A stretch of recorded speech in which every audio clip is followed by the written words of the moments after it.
అరగంట నుంచి కొట్టుకుంటున్నారు. అరే మా ఫోన్ సైలెంట్ లో ఉంది చూసుకోలేదురా, రేపు నుంచి జిమ్ కి వెళ్తారా, బేబీ నువ్వే నా ఫస్ట్ బాయ్ ఫ్రెండ్, ప్రపంచంలో అతి దారుణమైన అబద్ధాలు ఇయే అనమాట.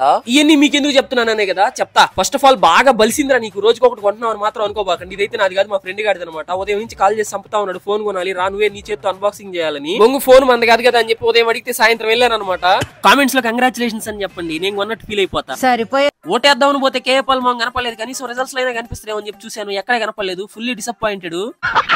గెలిచిన పార్టీ వాళ్ళు ఏమో ఫుల్ సెలబ్రేషన్స్ మోడ్ లో ఉన్నారు. ఈ రోజు మనకి ఏమీ పడవు కాబట్టి మా ఫ్రెండ్స్ తో కలిసి క్రికెట్ ఫీల్డ్స్ కి వచ్చేసాను క్రికెట్ ఆడడానికి. నీ గర్ల్ ఫ్రెండ్ పక్క ఊర్లో ఎవరితో తిరుగుతున్నారు అంటే ఈ ఊర్లో తిరగట్లేదు కదా అని అడ్జస్ట్ అయిపోతారు, కానీ అదే క్రికెట్ మ్యాటర్కి వస్తే మాత్రం ఒక్క బాల్ కూడా అడ్జస్ట్ కాదు. అరగంట నుంచి కొట్టుకుంటారు ఒక ఎక్స్ట్రా బాల్ కోసం. అదేదో వేయించుకుంటే అయిపోదు కదా ఒక బాల్. అరగంట ఇందాక నుంచి ఒక బాల్ ఎక్స్ట్రా రావాలని చెప్పి అయిపోయింది గొడవ. ఇంకొంచెంసేపు గొడవ వేసుకుని వీడియో తీసుకుని లైక్ చేయడం మర్చిపోయావు, చేసేసుకో. ఉంటా బాయ్.